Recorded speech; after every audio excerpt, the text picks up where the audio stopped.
Okay, this is recording A5 on the no ink recorder.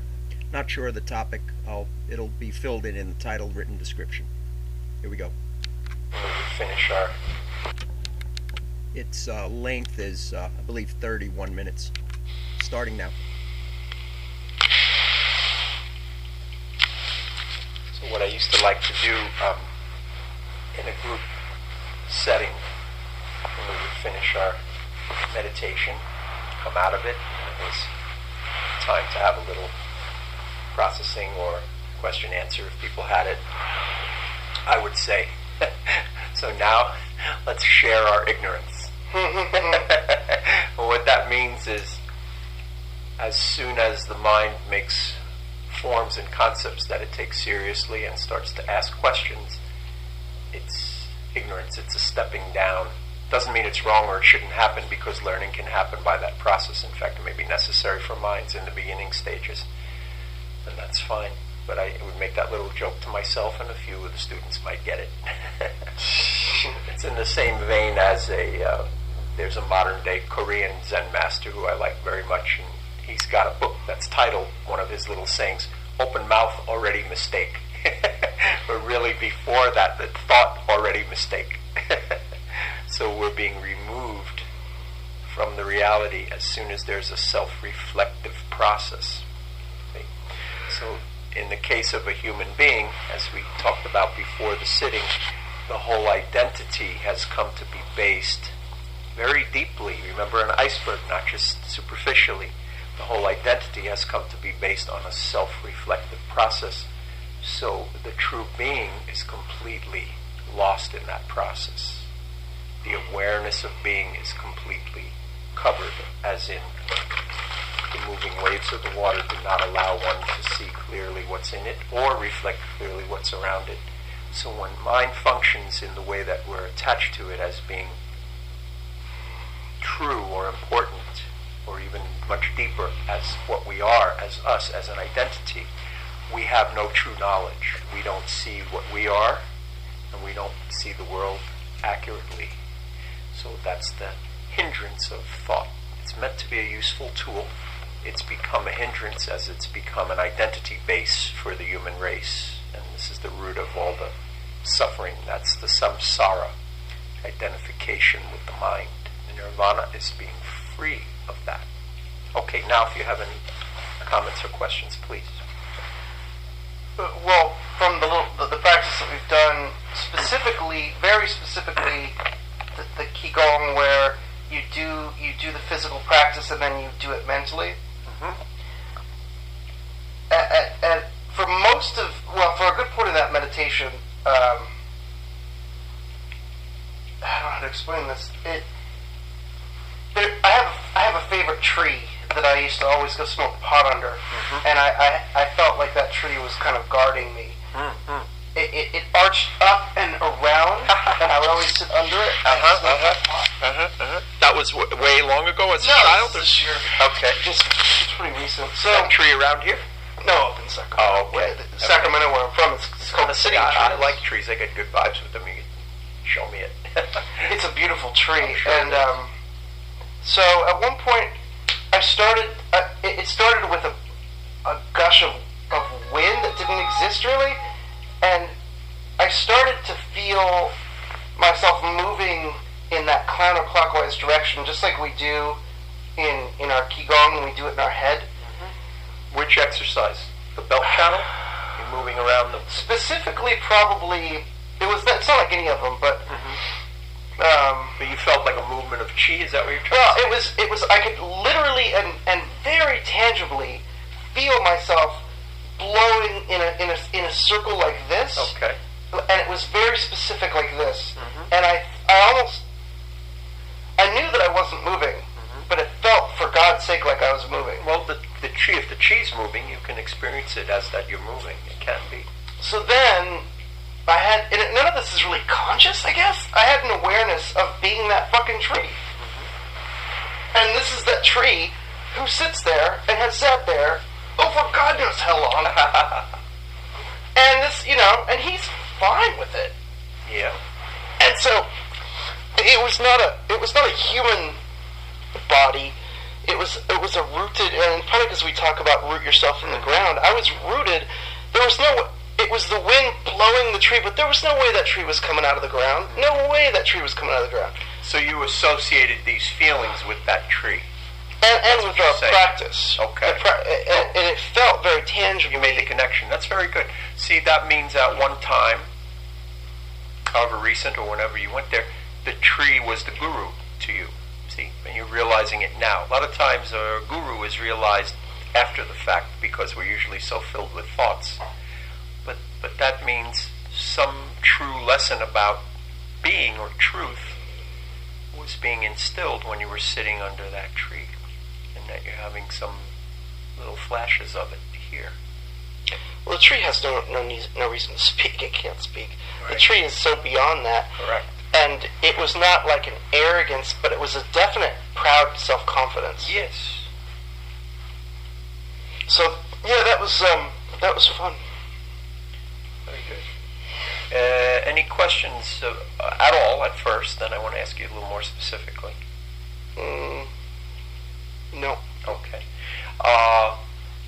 So I introduced, even though we were very relaxed and, didn't get carried away with any tasks, right? We didn't have a really strong agenda, would you agree?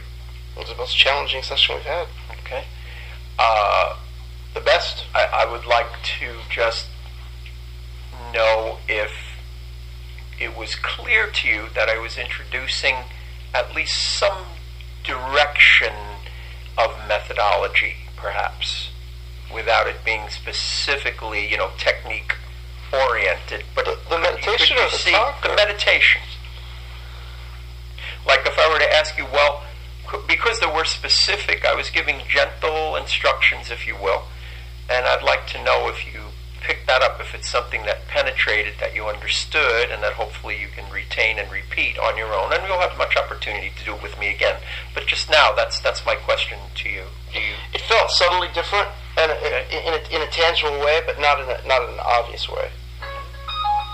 If I were to ask you, what was our procedure? Like, what did we do, for lack of a better word? How did we arrange ourselves to be? Maybe that's a better expression. What would you answer? If I said, can you just kind of restate to me what I suggested we do to the degree that you understood it? Could you do that? I'm asking you. Just the meditation? Yes, just from when we sat. That's an interesting question.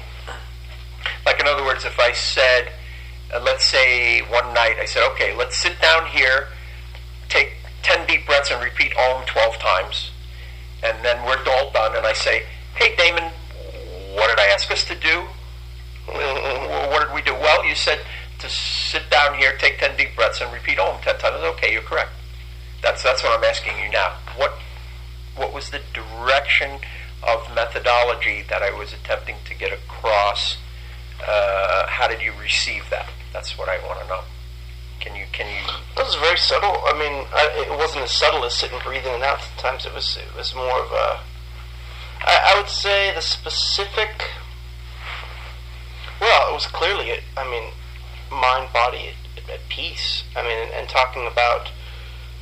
It's hard for me to just disconnect the meditation from what we talked about, because I feel like what we talked about was 100% prerequisite to the meditation and was building into the meditation. That wasn't specifically my intention, but it does make sense. That would be a logical follow, yes.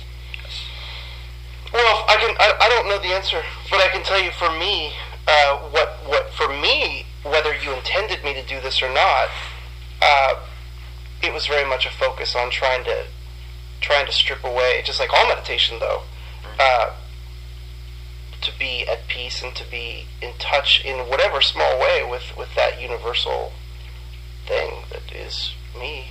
I mean, but that. So how did I ask us to sort of arrange or order our awareness? What did I ask us to do?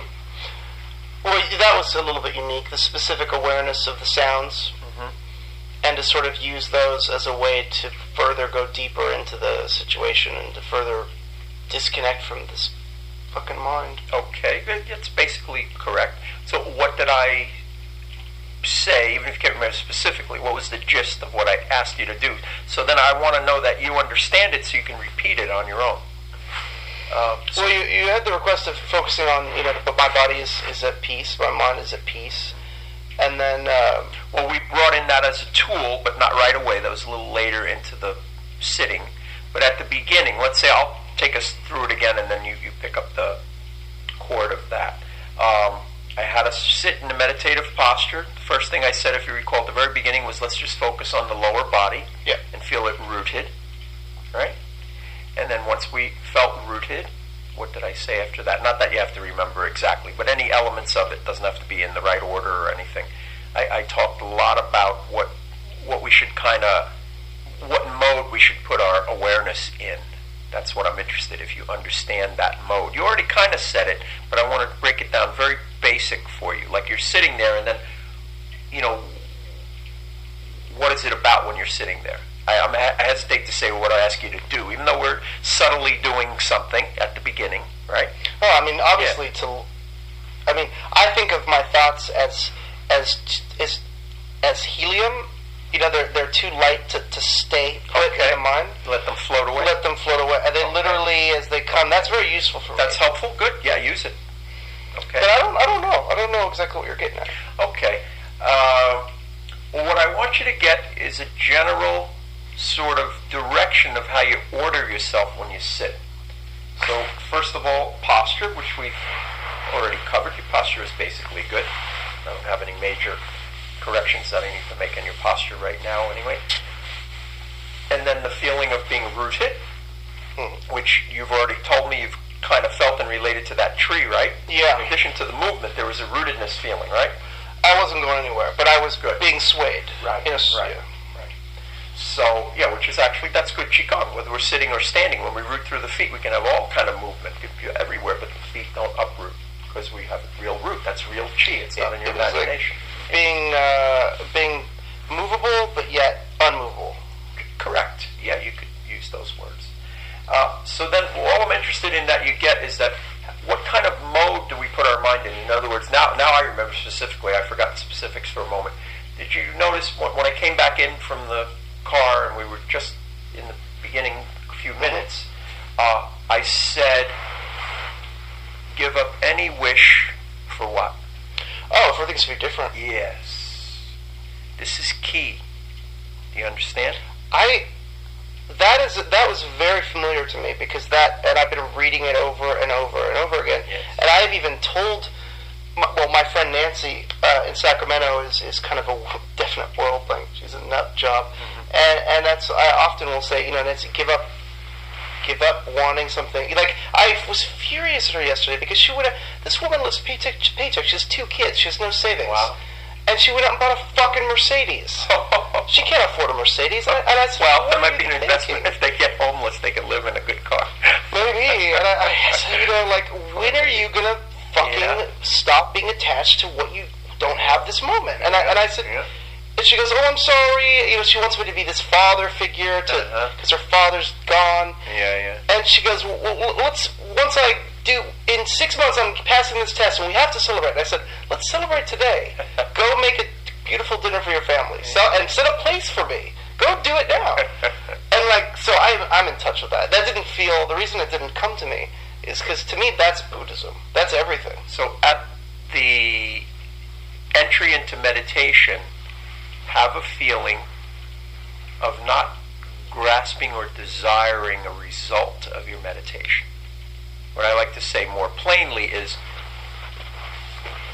don't desire something from your meditation, do your meditation. Follow? Yeah. And then at the end of meditations, don't judge your meditations, do your meditations. Okay?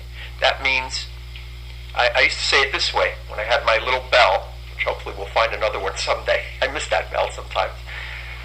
I would define... I'll get you one for Christmas. After everybody, consult me though, because I like to... No, I'm going to give you cash. Together. We'll look at it together and find it. No, it'd be fun to kind of go together to some store like that and maybe find one with the right tone.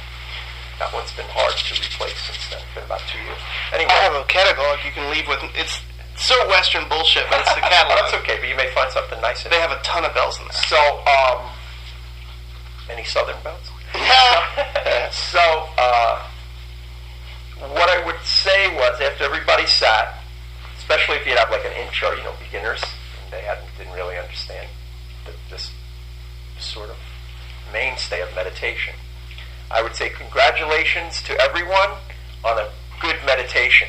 Everybody kind of looked funny or whatever, and I would say, now how do I know that you had a good meditation? Do I have a deep psychic power, a Siddhi, that I could go and see what's going on inside of me? Yeah, exactly. And I would say, well, on a good day, maybe I do. Every once in a while, I pick some stuff up on a subtle level. But that's not what I'm talking about. I'm saying, here's the definition of a good meditation. I would ring the bell. Ding! Your ass is on the cushion at the first bell, and then ding! At the end of the session, your ass is still on the cushion. In other words, you sat there, and you made some effort to remain still and follow the program of the instruction. You follow? Absolutely. That's all you need to do. So, and you're totally successful doing that. So I congratulate you on a good meditation. See? So every time you do a meditation, process is happening in the iceberg below your level of knowing it. You see? Meditation for me is like a trip to the candy store. So I'd do it all day if I could. Good. So, but don't be attached to it either. See, don't turn it into a drug. This is the thing. Anything that we're attached to is a drug. Meditation is good and healthy, probably better than other drugs we could have in life. But we want to be detached even from our own spiritual joys and highs that come. We want to see all these things as passing waves. And that's the way it becomes deeper and more abiding. So meditation is about the maturation of the mind, the maturing of the person, so that it's not like a child that wants instant gratification at these so-called higher levels. Because many people, especially the Westerners and New Agers, I look at it, it's very obvious to me, they're just trading in one set of toys for a different set of toys. And the true fruits of the spiritual life don't come to children that can only play with toys. In other words, a limited attention span and lack of ability to penetrate deeply into work cannot yield the fruits of true meditation, will not allow a person to have spiritual realization. They can give you some passing states. They can give you some other, if you will, drug-induced highs. You've induced it by your own efforts instead of a substance in your body. It's basically not different. Okay? I think of the science because of the alpha brain states, like, or whatever they're called. Like, to me, because I've taken L-theanine, which is a natural supplement, but it promotes those alpha waves, and I can actually, and smoking pot, whatever. Not drinking. Drinking fucks everything up. Well, these are entryways, and again, I would never advise anyone to do or not do. That's your personal life. You can keep taking LSD your whole life if you want, whatever you want to do. Yeah, totally. But what I'm saying is, all experiences, okay, good, bad, or indifferent, drug-induced, yoga-induced, however, induced, all experiences, ultimately, as we mature spiritually, are come to be seen as passing phenomena, not a place to build a house. Okay? In Jesus' words, don't build a house on sand. The sand of thoughts, feelings, experiences, highs, lows, and neutrals. Okay? What we're developing as we meditate is an awareness of our true being, which develops then into a center for us, okay? Which the untrained person doesn't have that center. The more you have a center, okay, everybody has being, only a few of us know it. The few that know it, okay, become centered in it. We understand the process of moving from just being on the surface to being at the depths. We can use an analogy of the ocean, okay? It can be a tumultuous day, like today with all the rain. It's probably quite turbulent out on the ocean. But if we were to dive to the depths, we would find relatively, maybe not absolutely in the case of the physical ocean, but relatively peace and calm at all times. Okay? We can use the metaphor in the other direction. It may be cloudy and rainy here, but the sun is shining. The sun is up there. It's nighttime now only because this lower level relative part of the planet has turned its back to the sun. The sun is not gone. Okay? So we can say our spiritual nature is always there, but if we're living below the cloud level, we don't know it. It's a difference from living in Seattle in the unenlightened state and moving to SoCal, except for the last few days, or someplace very sunny, maybe Sahara Desert, right? So those two metaphors we can use. And how can we dive if we're attached to the surface? It's impossible. So if we attach to surface experiences, we can't go to the depths. How can we rise? How could the helium in the balloon of rising happen if it's tethered to the denser place? Even if intrinsically it has a lower density than the air mixture of, nitrogen, oxygen, and trace gases, right? The helium has a less density and it will rise, but not if it's tied to the ground. It still has the same chemical structure, but it's trapped. So when our mind is attached to any experience, we can't progress spiritually. So that's why I say, don't judge your meditations. Do your meditations. Mm-hmm. Don't say they're good or bad. You can enjoy them for what they are. I don't say no. But don't turn it into a drug that you need it back again. Sit each time as if it's the first time, the only time. Okay?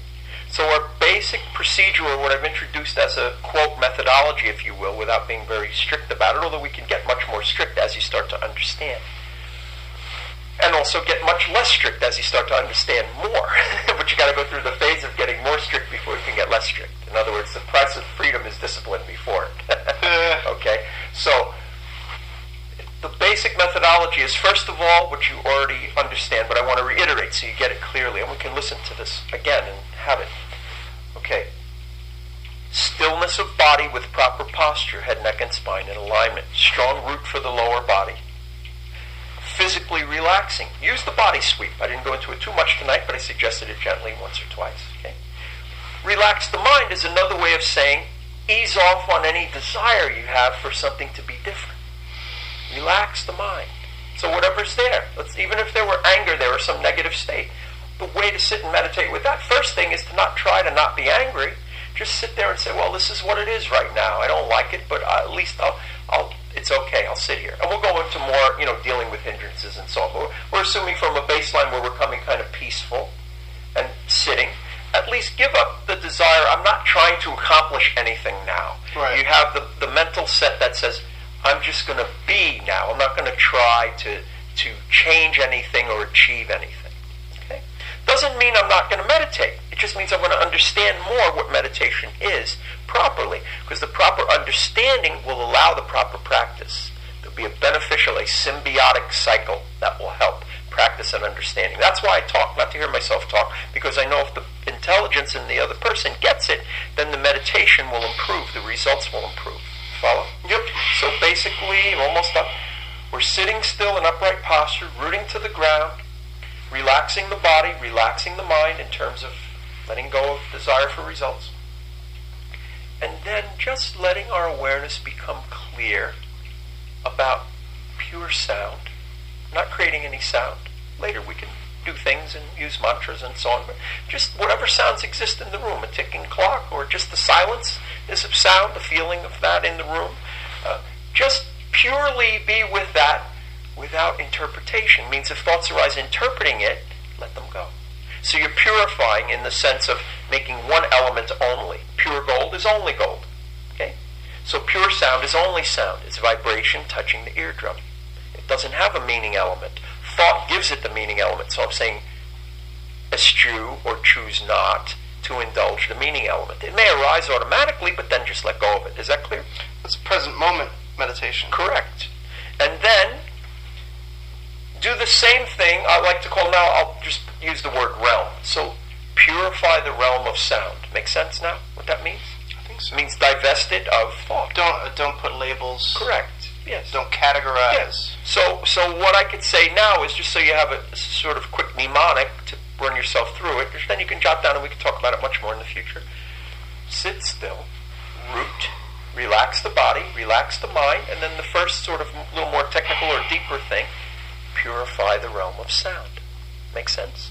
Makes perfect sense. Okay, and then purify the tactile realm, the realm of sensations in the body.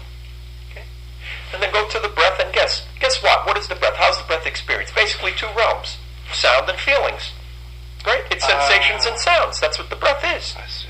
As you're experiencing it, you're feeling some movement in the body, which are sensations, and you might be hearing some sound. When it's very quiet, you might not hear sound. And the sensations may be very, very small. But it's still basically a product of those two realms. It expresses itself, let's say, in those two realms. Ultimately, Damon, even the concept of realms is an arbitrary and artificial division made by the mind. But for teaching, when the mind is so multifarious and out there, we have to draw it back in slowly. So we're resolving in the sense that a lens or a microscope does. Okay?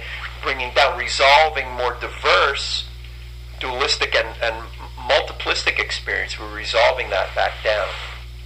And eventually we'll understand there's only one being. That's what they're talking about. Then you can have experiences of seeing sounds and hearing, all that kind of stuff that maybe you've experienced on acid trips or that Zen masters talk about and so on. The reason is because if you revert to that root oneness of the mind, it's really not different. It's the same intelligence, being, awareness internally that happens to be used to receiving data from different instrument fields.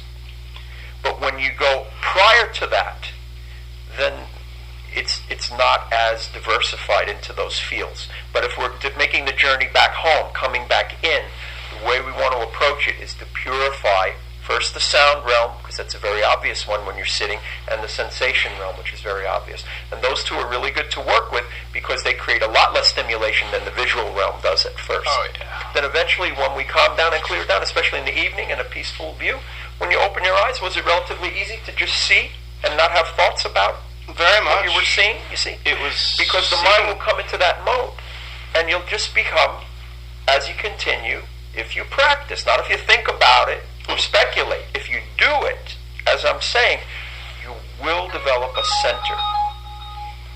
There were many, that's the last thing I'll say, and then we'll stop. There were many epithets of the Buddha, titles given to him and ways they refer to him. And I have a couple of favorites.